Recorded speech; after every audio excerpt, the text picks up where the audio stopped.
Hello, good people of the interwebs. Well, in the chat I can see it's basically just me and John, but let's see if more people will join. Because I do kind of think that we have somewhat of an interesting story to tell. But before I start doing that, hi there, John. How have you been doing, mate? John just posted something really interesting on WordPress. Can I have the link here? Yes, I can. May as well post it in the chat so that people in the future may want to check it. There you go. And now people can check John's post. Not that I'm going to talk about this topic today, even though it's an interesting topic. Not what's it going to be for today. Now, I know last week I wasn't there, so it's very possible it'll take people some time before they join in. May as well give him a little bit of time.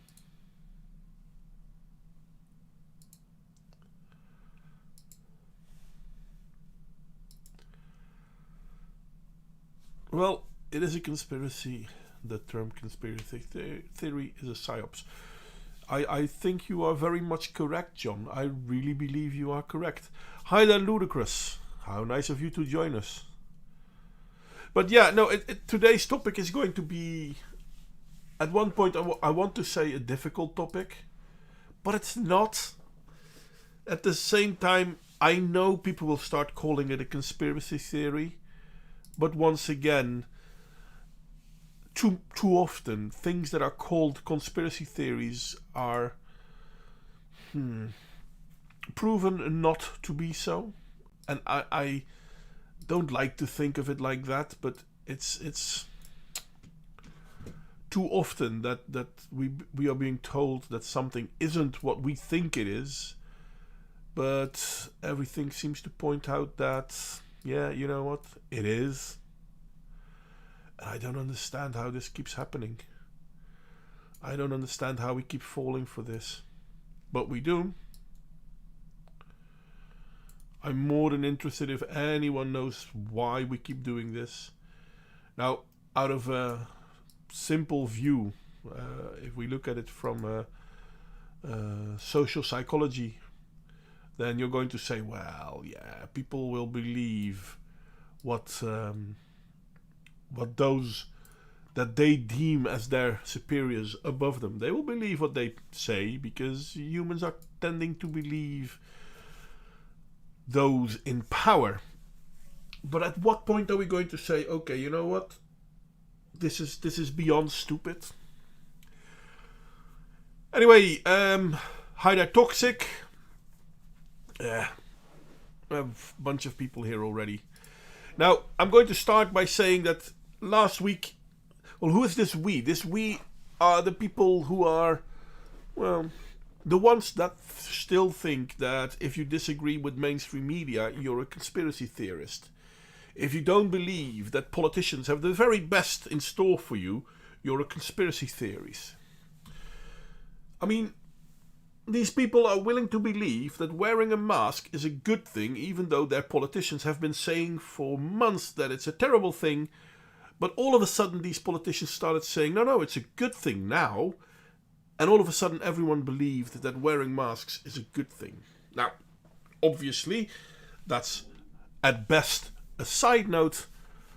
But there is some validity in the claims of people like, well, in this case me, that we're being played like a violin. And anyone who points out that we're being played will be met with skepsis. Now, personally, I don't mind people being skeptic. Ask questions. Keep asking questions. Don't believe that I tell you the truth. Check it. But people don't. I've, in the last months, spoken with people talking about, for example, the deadliness of corona. And they have numbers in their head that don't even come close to reality. But the numbers that the government publishes are also conspiracy theories if you name them. I mean, in the Netherlands, at RIVM, which is basically the Dutch version of the CDC, said once that, well, out of the, at that point, 8,000 people that died in the Netherlands of corona, only about 400 actually died because of corona. The rest died with corona. And if you then say that to people, you're a conspiracy theorist. But if you go to the website of the RIVM, they actually did have that article. Obviously, that article I can't find now. It should be there in the Wayback Machine, but maybe I should look it up again. There are plenty of things that are weird. I mean, I can still remember when people started talking about how Agenda 2030 was a conspiracy theory. Never mind the fact that the United Nations have it published on their website, basically saying everything that the conspiracy theorists said as well. Now, why is this so interesting combined with the politics of the Netherlands? Because obviously that's the start-off point where I'm going to start with this. And then I'm going to tell you that I predicted, I think, February, maybe beginning of this month, I already predicted who will be the two parties that would win. And people will tell me, well, yeah, no, sure, whatever. And then the election came. And I want to tell you, one of the two parties that won was the VVD, which at this point in time, because the new government isn't here yet, but they were already part of the government. But the VVD, the prime minister of this country, is the leader of the VVD, Mark Rutte. He has been, how do you call it, convicted of being discriminating towards people. He has had a failed policy when it comes to how our taxes system works with giving back money, giving money to people that have the right to it. He had a minister, prime minister, no, not a minister, he is the prime minister. He had a minister of justice that were telling everyone that if you do not wear a mask and if you do not keep 1.5 meter distance, you are basically a bastard. Whatever word you want to use, but it's very negative. And then you're not allowed to have more than 2 people at home. You can't celebrate your kid's birthday with your family because you're not allowed. But he had a wedding. He married, his mother-in-law was there, and it was a big deal, and he were hugging people. And he didn't care he did anything. Even after the photos were leaked that he did this, he was still like, well, I didn't do anything wrong, but you're not allowed to do this. How dare you, you bastard of a human, not do as the government tell you to? But they themselves, of course they're not bound by those laws. Those laws are there for you, the plebs. Now, this prime minister has a failed cabinet. He has failed himself on several things, so much so that a few weeks ago they basically decided, yeah, you know what, this cabinet will not finish its normal term. This is why we had the election sooner. Now guess who, according to the people that counted the votes, won the election? The very same prime minister that failed the government and that failed the people of the Netherlands so many times. He gave 18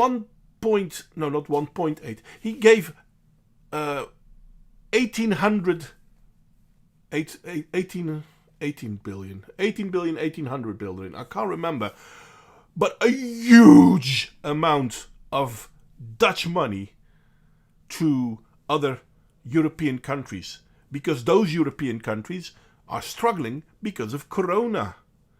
But the Dutch people are struggling because of corona too.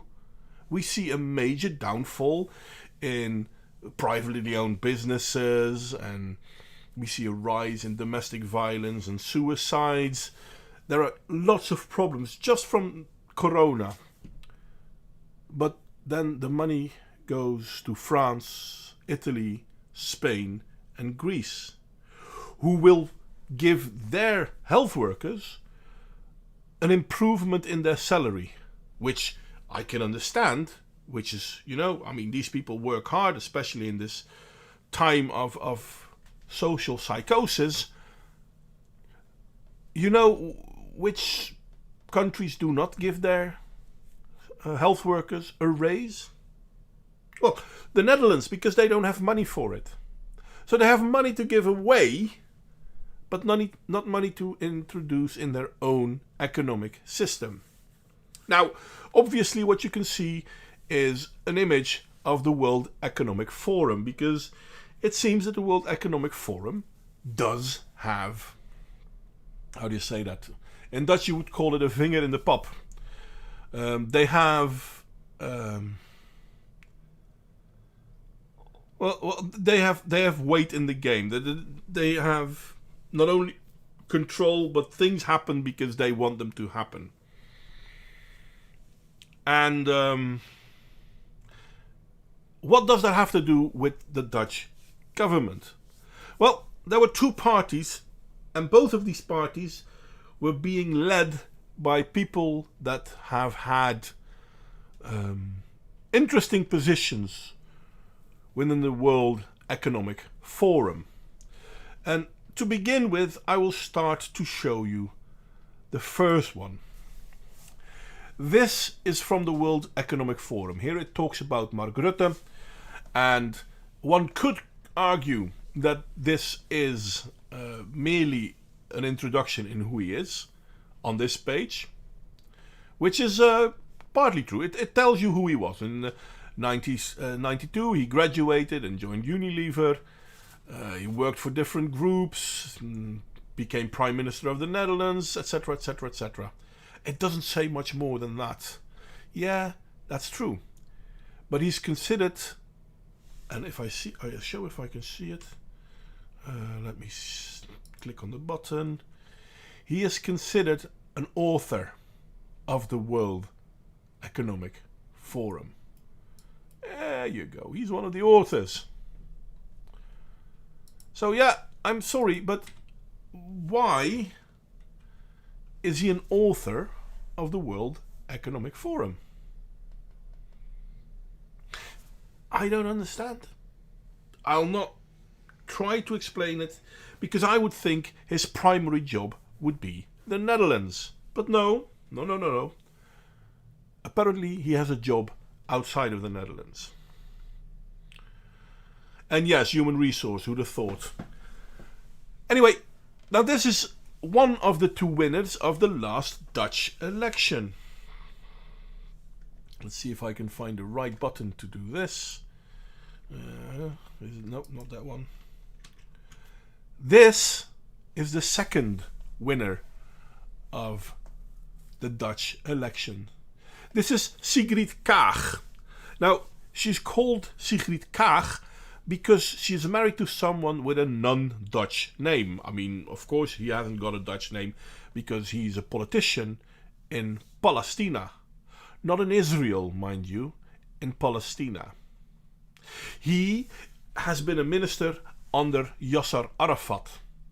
And his last name was, or is, because he's still alive, Al-Kak.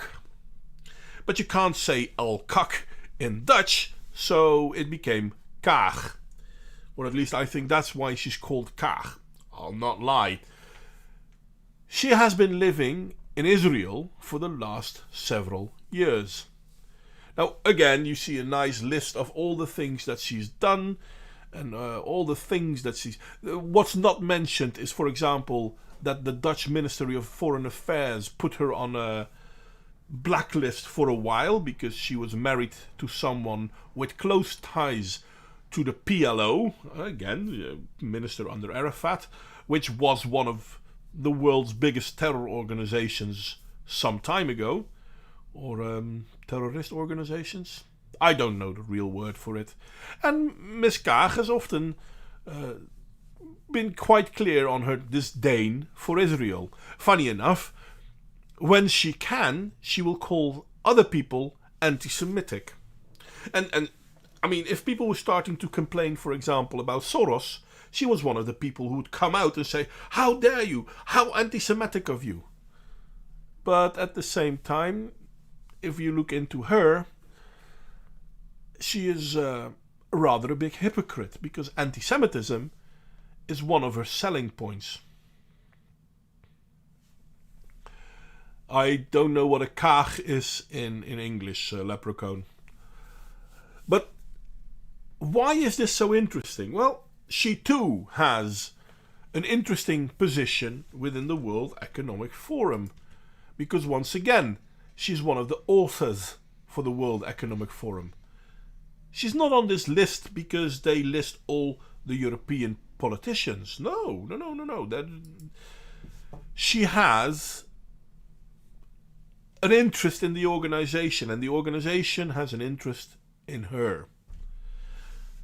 And why is this such a problem? Well, here we have an image of the World Economic Forum talking to several people. Now, who are those people? I'm not sure if you can see my mouse. If not, I will name them from left till right. Now, on the far left, you will see Mark Rutte, which at that time was Prime Minister of the Netherlands. And who knows, he might be once again. The woman sitting next to him is Queen Maxima. She is the Queen of the Netherlands. Then the person looking all engaged and hands waving is Klaus Schwab. In all fairness, I have no idea who the grey-haired woman is that sits next to him, but the redhead sitting next to that woman, so yeah, two from the right, is Madame Kaag. So here we have the Queen, the Prime Minister, and someone who at that time had no job in Dutch politics, engaged with Mr. Schwab. But look at how everyone is sitting. If you see this image, who do you think is the most important person in that room? All eyes are on one person. Well, except for the woman on the far right of the image, because she's writing something down. Everyone is looking at Mr. Schwab. And to me, this is a strange thing. Why is everyone there at the office, or at the how do you call it? Why are they all together in the benefit for the World Economic Forum? They're all looking at the founder of the World Economic Forum, the one person that published a book last year. I think it even may have been published in 2019, but I think it was 2020, about the Great Reset. The one thing everyone in the Western world is now talking about.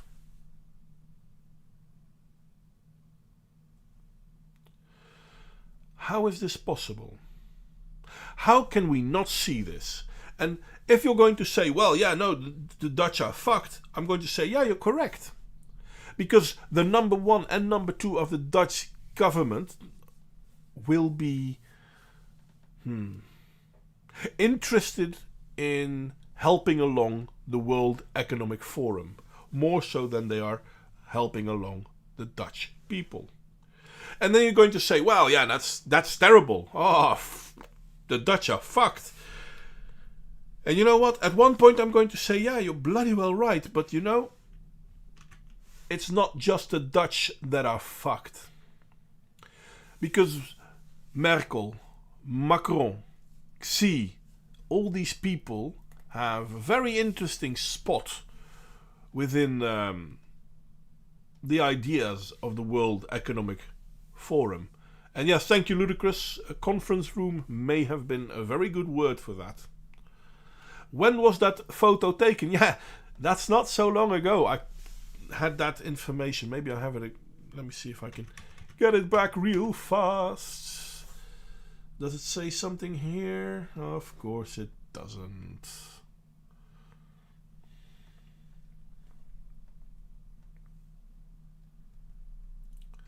This is about 2 years ago. So this was 2018. And in 2018, Madame Kaag had no real effect in Dutch politics. Well, a bit, but not a lot. So yeah, no, this is 2 years ago. This is before the whole COVID thing. Funny enough though, I mean, the whole COVID thing, as interesting as it was, you know what, I'll get back to that in a moment. I was talking about how it's not just the Dutch that were fucked. And in all fairness, they aren't, because Merkel, Macron, Xi, they're all, well, knee deep in the World Economic Forum at least.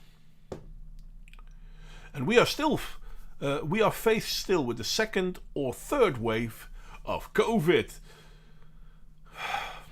Yeah, sure.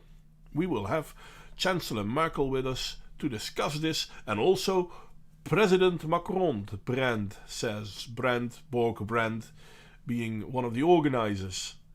Well, why are politicians of different countries working together in something like this? And hi there, Michael Keller, by the way. I didn't even say hi to you yet. Now, obviously, Boris Johnson too seems to have a spot within the World Economic Forum. And this is in the Global Awards 2019. And here is how Mr. Schwab was able to talk about Rutte. Ladies and gentlemen, please welcome to the stage the inaugural recipient of the Global Citizen Award, World Economic Forum founder and executive chairman, Professor Klaus Schwab. So here he's going to give an award for a person being a global citizen. I'll not lie, he's going to give it to Mark Rutte. You can see it, by the way, it says so right there. But how can a prime minister take care of his country whilst becoming a global citizen? Not a global, the best global citizen out there. Doesn't that automatically mean you don't really care about your own country because you're busy with other countries, because all countries are equal, obviously?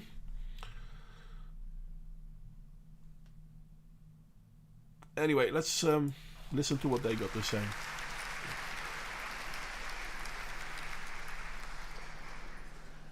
Dear friends, just imagine a prime minister who, as you have seen, takes his bicycle to go to the office. Ah yes, that's another great thing about Mark Rutte. Mark Rutte comes to the building of the Tweede Kamer in Den Haag on a pushbike. In all fairness though, he doesn't live that far away from it. So yeah, that's... Not a lot of people live close to the government building like that. If he has to make a longer distance, yes, he has a car, but it's a 12-year-old second-hand Volvo. Another funny thing, the car that Mark Rutte drives is probably older than that. But this is the same prime minister that told the Dutch people to start spending money, buy new cars. But obviously he himself didn't feel he had to do it. Kind of like he once said that everyone that got close to someone with COVID needed to get tested. But when Mark Rutte visited Macron, and Macron was at that time already known to have corona, Mark Rutte didn't feel the need to get himself tested because he didn't feel sick. And yes, Leprechaun, in a way we are all global citizens. But I don't think they meant it like that. And he is driving himself. Every week going to the school, a school of immigrant children, to teach them history. Anyway, here he's talking about how Rutte still goes to schools. He doesn't go every week, but yeah, he does still go. You know what? I could continue. I don't like him to be talking so nice about someone I personally don't care about. But I'm going with my mouse over the bottom to show you how long he's talking about Mark Rutte. So basically, he's talking about the guy for about 4 minutes before he introduces him and gives him his thingy. And then Mark Rutte can start talking. You know what? I'm not even going to listen to the bugger because I don't care. That's basically the images I wanted to show you. Now, why do I think it's so scary? Because, and this is something a lot of people seem to have forgotten, the World Economic Forum isn't that old. But the Great Reset is its biggest game. And here we have people, I think this was in Davos, I could be wrong because I'm really not that good with it. But here we have the World Economic Forum. And if we then look at the people who are sitting here, the one on the far right, so basically the one next to the chat window, is Ban Ki-moon. If that doesn't tell you everything you need to know, I don't know what else you need to know. These people, they're not talking for you. They're talking over you. They're not wanting to know what your decisions will be. They will tell you what your decisions will be. And this is so funny when we talk about Madame Kaag. The party she is now leader of, D66, has once been founded to make sure that the referenda was introduced in Dutch politics. And then the people in the Netherlands were using this referenda, once D66 made it possible, to tell the world what they wanted. But what they wanted wasn't what the politicians wanted. And now, all of a sudden, D66 is very much against the referenda. Because people should simply do as they're being told. And it's not me saying that. This is Sigrid Kaag saying that.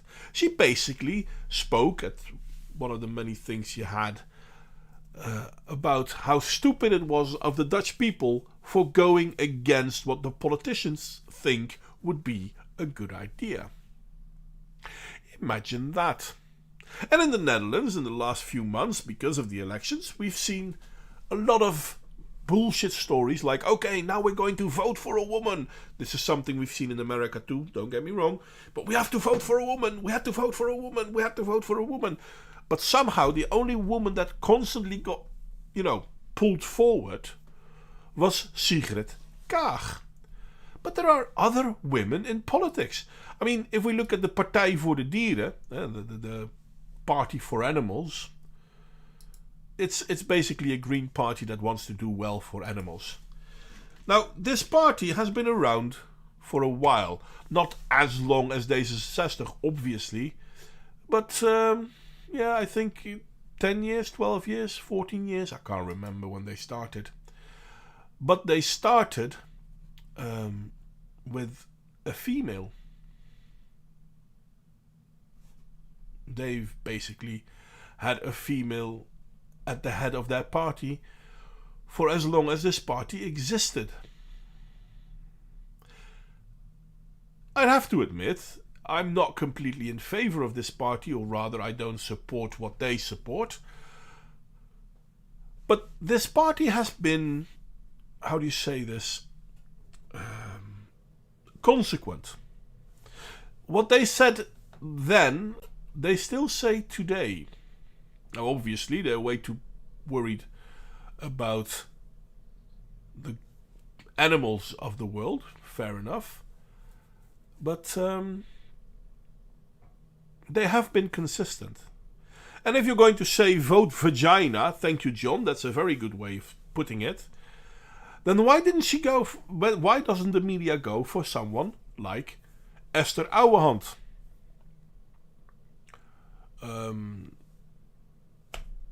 She wasn't the first female, to be honest. I mean, there are more females in Dutch politics. I can't be asked to name them all. It's useless to call names. But they're not going for those. It's almost as if you have to vote for a female, but it has to be a specific one. For example, if we looked in America, you had to go for a female, and the first female obviously was Hillary Clinton. But, well, the last time she couldn't play along, so the female we should have all gone for was Kamala Harris. And I've forgotten the name of the other woman. Sorry, I'm a bit of a hiccup. I've forgotten the name of the other woman that ran for political office of presidents under the Democrats. Tulsi Gabbard, I think it was.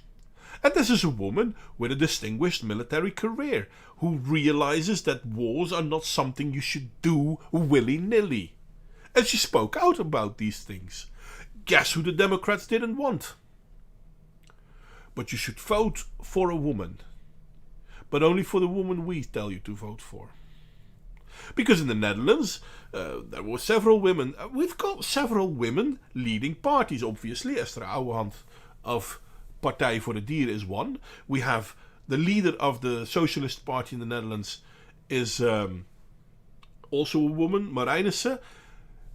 But no, we have to vote for a woman, and that's the woman we have to vote for.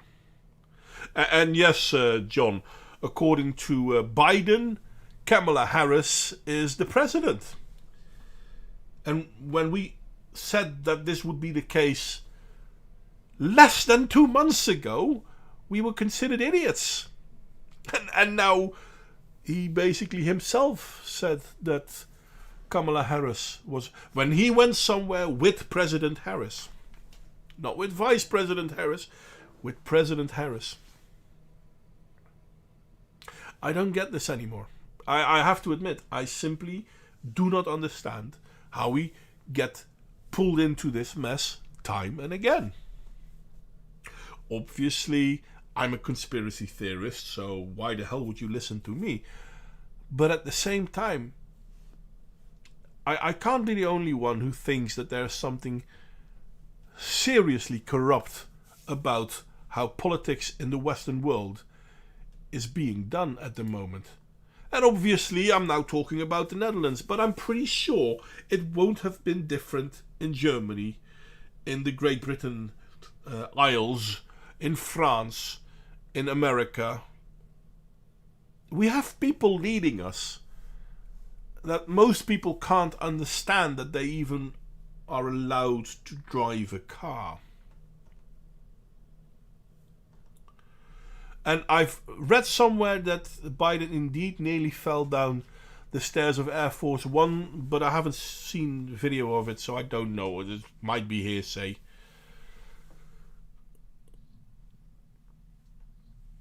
But does Tulsi Gabbard really identify as a woman? I never heard Tulsi claim that.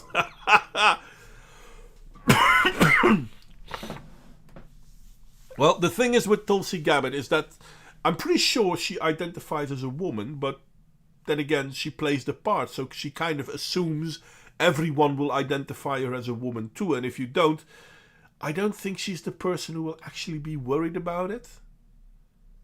I mean, let's be honest. I identify as a man. No, I don't give a fuck. I identify as me. I am a man, but I don't identify as a man because it's the least of my personality. I get sidetracked again. I'm sorry for that. But Sigrid Kaag, for example, the second person in the government, or at least it's most likely that she is going to be vice president now. She won't be president. It's unlikely she will be president. But there are already people talking about how she will be vice president and Mark Rutte will stand down within a year or so, making her the most likely candidate to become prime minister. Which is, by the way, not how it works in the Netherlands, because normally when the prime minister steps down, someone of his party comes prime minister. You've heard me say it here. It's probably not going to happen like that. It'd probably be that he will stand down, or he will make a prime minister from the get-go, even though his party had won. There is something seriously wrong with our Western world and our politics. And it seems that in nearly all countries, hell, even in America, the World Economic Forum is a giant player in the madness that is our world. I look forward to telling you how the political dance will continue in the Netherlands, and who will become prime minister and who will take other ministerial processes, and etc, etc, etc.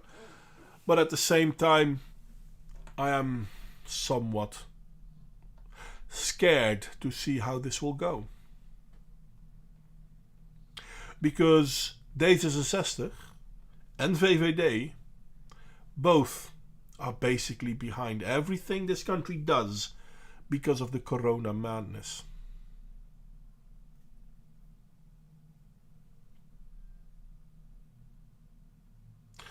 Ah, that's what you meant with Kaag, Ludicrous. Well, thank you, but I'm pretty sure she's not a bunch of live worms. Yeah, then again, I could be wrong, but I don't think she is. Anyway, I am already rambling, and I am already tired as well. I have a new job and all that, so that takes a lot of out of it. I'll manage to get the balance in that as well. If anyone has anything they want to add, by all means let me know. And if I don't hear or see anything coming back, I am going to call it quits again, because old man is tired.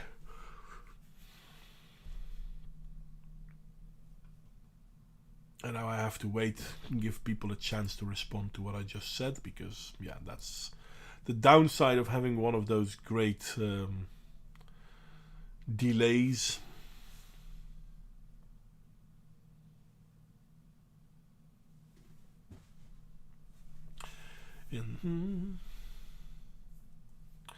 And yes, our future cuisine. They want us to eat bugs and worms. Well, this French will be okay with it. They're already eating slugs. So there is that.